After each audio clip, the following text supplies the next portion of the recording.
Bom dia, fala pessoal, estamos aí para mais um vídeo. Hoje estamos aí mais uma live, quarta-feira, dia 4 de setembro, semaninha da independência. Vamos lá, né? Mais um dia. Hoje o dia vai ser bem corrido, mas estamos aí mais uma vez para poder falar sobre algum tema que vocês tenham interesse em saber, sobre como melhorar a saúde, sobre como cuidar da sua família, o que você pode fazer para melhorar em relação à suplementação, vitaminas, minerais. Espero que vocês estejam bem. Dadai, bom dia. Como é que você está, mulher? Bom dia, família Gonzaga. E aí? Quais dúvidas temos hoje para poder falar? Vamos falar sobre algum tema interessante. O que vocês me contam? Hoje à noite vou ter uma palestra para fazer no projeto Cívias, da doutora Bianca Urbano, minha querida irmã. Hoje a gente vai falar sobre ajuste do relógio biológico, que é um tema bem importante, que é fundamental para manter uma boa saúde, tá com o relógio biológico ajustado. E é um tema aí que é bem interessante e a gente vai falar hoje à noite lá no projeto Cívias. Espero que vocês estejam bem e vamos falar sobre o que hoje. Estamos aí um pouco atrasados, ainda estamos se adaptando aí à nova rotina. Família Gonzaga, doutor, sal integral marinho pode ser considerado repositor de iodo? Tem marcas para indicar? Então, se depender só do sal pro iodo, não é tão interessante, né? O ideal é você tentar colocar o iodo de outras fontes, principalmente as algas. As algas são uma fonte interessante de iodo. Você consegue comprar. Principalmente em lojas de produtos naturais, geralmente eles vendem vários tipos de alga que você pode colocar na sopa, pode colocar ali com algo para ser refogado. Aquele próprio nori que se utiliza em volta do sushi, que é aquela folhinha verde escura, também é um tipo de alga que vai ter iodo. Também os alimentos frutos do mar e os peixes, eles são alimentos que têm uma fonte considerável de iodo. O iodo é fundamental para o funcionamento aí da nossa tireoide.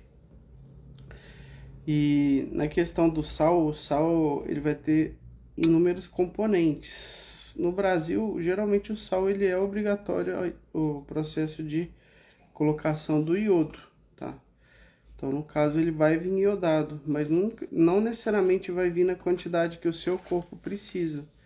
A vantagem do sal integral é porque ele tem ali nele vários outros minerais, é como se fosse, entre aspas, um polivitamínico natural. Então, ele tem várias substâncias ali que eles chamam de elementos, traço ou substâncias que vão ser interessantes para o funcionamento do seu organismo. Tem boro, manganês, tem vários ali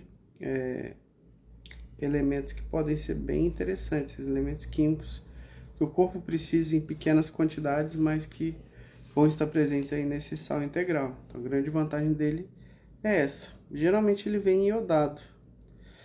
Agora, marca de sal, aí já não sei te dizer.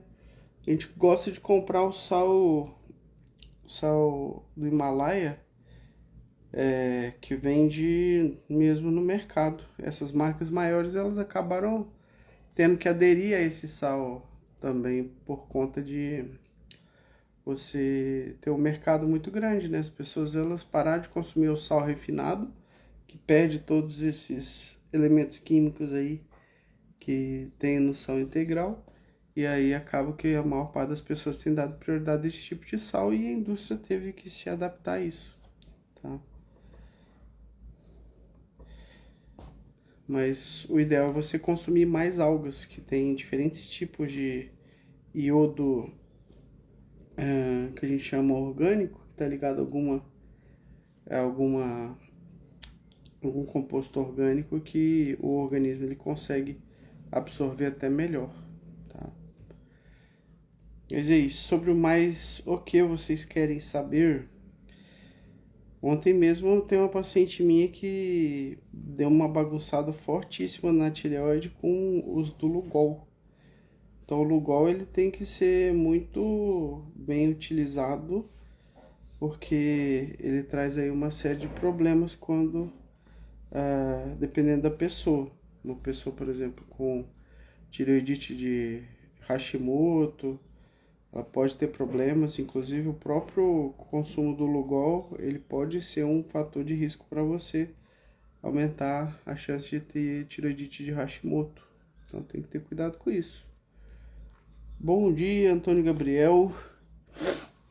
Como é que você está, meu amigo? Firme e forte, atendendo aí muitos pacientes. Espero que você esteja bem.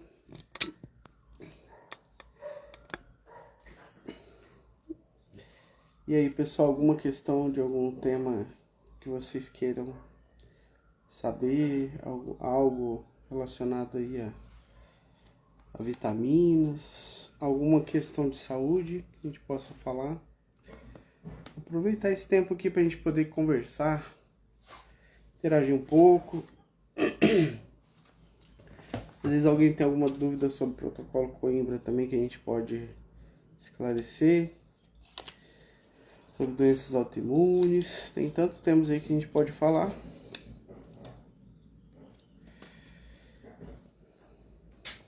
Esperar aí uma perguntinha aparecer.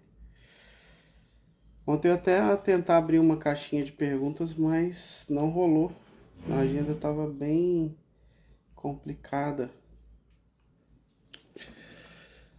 Falar sobre Parkinson e riboflavina é um tema bem interessante, Antônio Gabriel. Na verdade, o primeiro estudo do Dr. Cícero que ficou realmente famoso foi relacionado à doença de Parkinson e à riboflavina. Inclusive, tem até vídeo da época, mais de 20 anos atrás, em que eles noticiaram essa descoberta como um grande avanço ali no tratamento da doença de Parkinson. Então, a doença de Parkinson é uma doença que é neurodegenerativa, como muitas pessoas aqui não devem entender. Mas a doença de Parkinson é uma doença que acontece a perda de um tipo de neurônio chamado neurônio dopaminérgico. Esse neurônio, ele está relacionado ao controle do movimento do nosso corpo.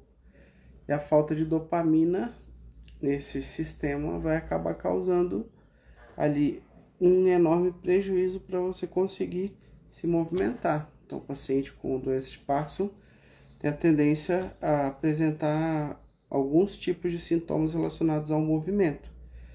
Obviamente, como é uma doença neurodegenerativa, também pode ter uma perda cognitiva associada. Uma parte das pessoas com Parkinson vai evoluir com quadro de demência, vai perder a memória também, capacidade de raciocínio, vai perder as funções cognitivas. E, além disso, tem alterações no movimento, principalmente os tremores, são característicos da doença, aquele tremor em contar moeda.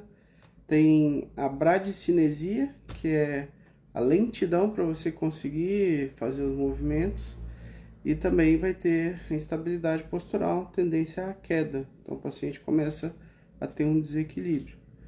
No caso dessa doença, o Dr. Cícero, na época, começou a pesquisar o uso dessa vitamina, que é a riboflavina, vitamina B2, no caso da doença de Parkinson. E eles tinham lá uma teoria sobre um processo de neurodegeneração associado a uma substância que está presente principalmente na carne vermelha, que era a hemina. A hemina é um tipo de componente relacionado ali ao metabolismo do ferro. E esse excesso de ferro no sistema nervoso ele tem sido apontado aí como uma das causas do processo de neurodegeneração. E, além disso, obviamente, questão das aminas heterocíclicas, são aquelas substâncias químicas que são produzidas em grande quantidade quando você prepara as carnes em alta temperatura. Então, esse processo de neurodegeneração ele pode ser barrado com a ajuda dos antioxidantes, né? E as vitaminas também entram nesse processo. No caso, a riboflavina é uma das vitaminas, junto com a niacina, que é a vitamina B3, que são fundamentais na produção de energia, né? Então, o neurônio é uma célula que precisa de muita energia. No caso das doenças neurodegenerativas, hoje em dia a gente pensa muito no processo de neuroinflamação. O processo de neurodegeneração nas doenças neurodegenerativas mais comuns, que são Parkinson, Alzheimer, tem muita relação com essa neuroinflamação. Então, o processo inflamatório crônico leva à formação de proteínas que dentro desses neurônios acabam se acumulando e elas funcionam como se fosse um lixo que o neurônio não consegue dar conta, e aí a partir de um determinado momento que tem lixo demais dentro do neurônio, ele entra num processo de neurodegeneração.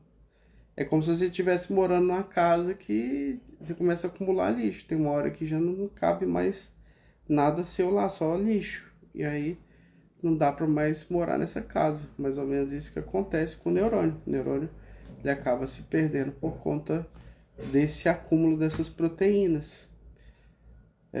E aí a base do tratamento que a gente faz hoje, ela tem a riboflavina em doses mais altas, mas também ela envolve um processo de reduzir essa neuroinflamação. E aí como que você faz isso? Construindo uma rotina saudável.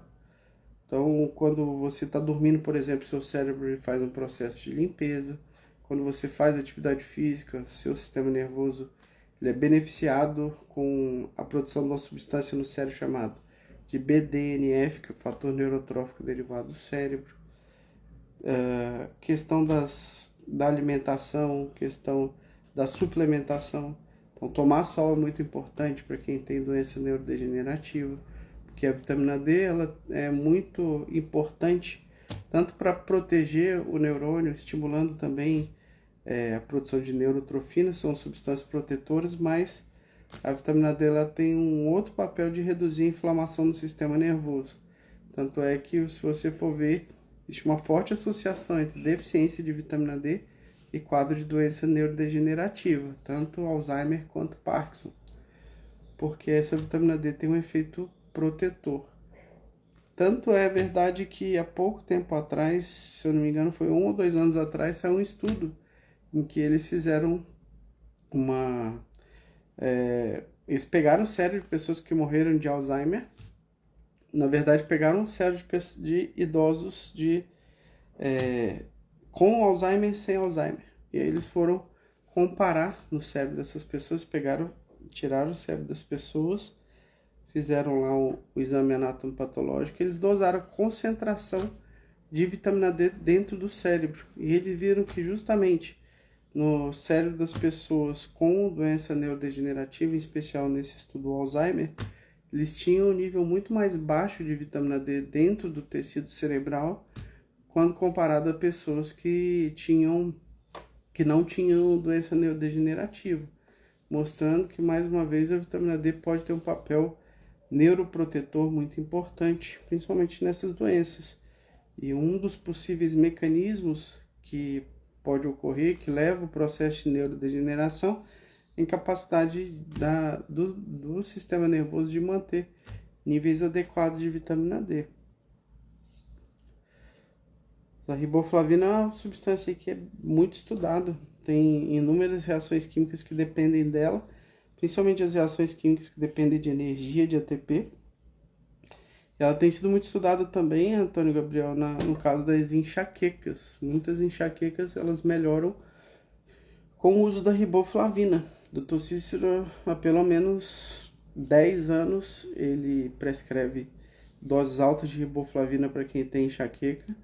Mais recentemente, nos últimos 5 anos, isso começou a se mostrar que o custo-benefício de você utilizar esse tipo de conduta é muito, muito relevante.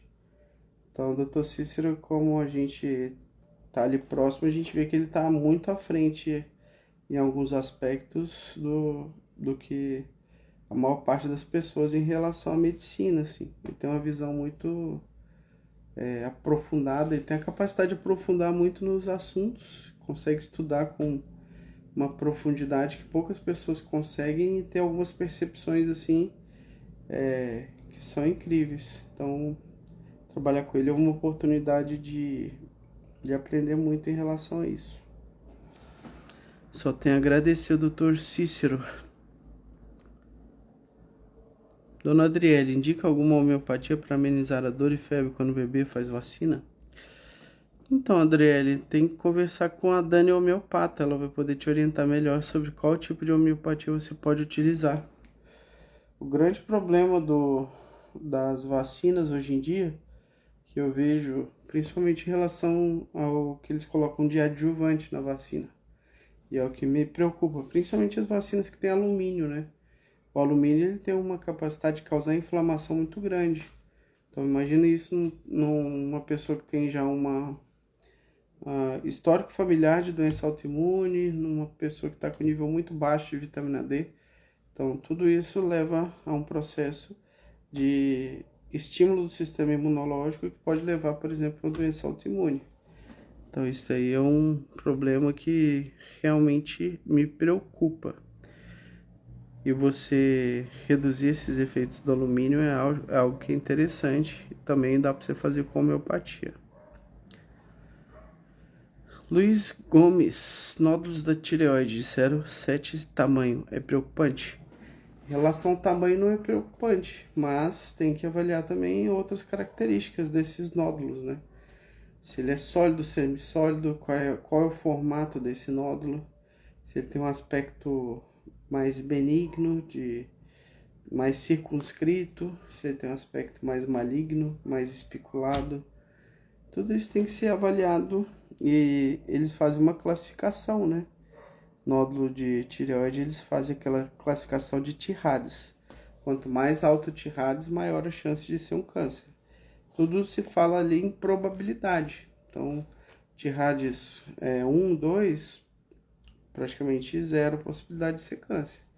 Tirades 5, 6, ali a chance de ter câncer é muito maior. Então, é importante em relação ao nódulo de tireoide você colocar em mente que esse tamanho não preocupa, mas o nódulo ele precisa ser acompanhado. Esse nódulo ele precisa ser visto ali pelo menos a cada 6 meses, 1 ano, com ultrassom e ver se ele está crescendo muito rápido, se não está, se está estabilizado, se não está, se ele muda de característica, se não muda. Em geral, o tumor de tireoide é um tipo de tumor que ele cresce muito lentamente, né? Então, é algo que é acompanhável quando você tem um nódulo na tireoide. A imensa maioria dos casos não é câncer, não é nada disso, mas é importante você fazer esse acompanhamento.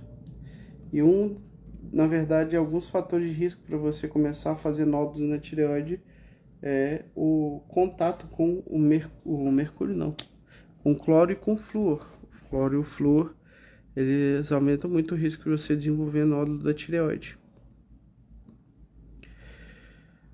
Kellen Malta, bom dia. Implante dentário pode causar fraqueza em paciente com tireoide atrofiada? Então, Kellen, tem vários motivos diferentes para causar fraqueza. Esse tipo de motivo relacionado ao implante dentário, eu colocaria no fim da fila quando eu vou fazer uma investigação. Mas o implante dentário ele pode ser um campo de interferência, sim. O grande problema do implante dentário é que o titânio ele não é um material inerte como você acredita. Não existe nenhum material que o nosso corpo não vai reagir. Não existe material inerte de verdade. Mesmo o implante de titânio ele pode dar uma influência, principalmente se você já tiver alguma doença autoimune. No caso, eu tenho uma paciente com doença autoimune que tem líquen, e que ela teve uma piora expressiva do líquen dela quando ela fez o implante dentário. Inclusive, esse implante ele foi um implante que começou a apresentar uma inflamação aumentada. E aí a paciente ela só conseguiu estabilizar novamente da doença quando ela fez a retirada desse implante dentário. Então, muitas vezes o corpo ele não vai se adaptar a esse tipo de material, por mais biocompatível que esse material seja. A gente tem sempre que colocar como uma das possibilidades aí essa questão do implante dentário, principalmente se for um implante de titânio. O implante de zircônia, que é um outro tipo de material, ele é um material que é mais inerte, mas mesmo ele também pode causar ali alguma reação do organismo contra ele e pode se tornar um problema no longo prazo, tá? É isso, pessoal, já são 8h05. Vamos partir aqui porque já tá na correria. Vou ter que ir pra minha atividade física. Juliana perguntou se o jejum ajuda nessa faxina. Sim, o jejum ajuda nessa faxina, mas nem sempre vai ser o suficiente para conseguir resolver todo o problema. Porque há acúmulo de inflamação no cérebro por muitos anos. Isso aí nem sempre vai ser o suficiente para você conseguir resolver o problema. Mas o jejum ele melhora a questão metabólica e ele é muito interessante porque reduzindo esse estresse metabólico você reduz também a inflamação no corpo como um todo, inclusive no sistema nervoso, que pode beneficiar em relação principalmente à evolução do problema, mas muitas vezes não vai conseguir reverter algumas alterações que já existem. Então, para isso, às vezes a gente precisa de lançar mão de outras substâncias. Nem sempre a gente vai conseguir reverter algum sintoma. No caso da doença neurodegenerativa, é algo que o problema já está ali, já instalado. Muitas vezes o que a gente consegue fazer é evitar a progressão desse problema. Não evitar que conseguir reverter ali o que já aconteceu. É aquela história lá, o leite já está derramado. A gente tenta não derramar mais leite, mas o leite que já derramou não tem muito que você consiga fazer. Até esse momento. Pode ser que no futuro a gente consiga reverter os sintomas, que se encontrem substâncias que consigam fazer isso. Mas hoje em dia não. Então a gente sempre tem que pensar na questão da prevenção. Tem uma frase que o meu professor de acupuntura, o Dr. Issal, sempre dizia, que é bem interessante, que fala sobre essa questão da prevenção, que é se você esperar para cavar um poço quando você está com sede, pode ser tarde demais. Então, a gente tem que começar para tratar essas doenças neurodegenerativas, a gente começa hoje, quando a gente já está jovem. E para fazer isso, a gente precisa dormir bem, se alimentar bem, manter um estilo de vida saudável, manter uma suplementação mínima para você conseguir manter seu corpo funcionando bem. Então, fazer o basicão bem feito. Mas é isso.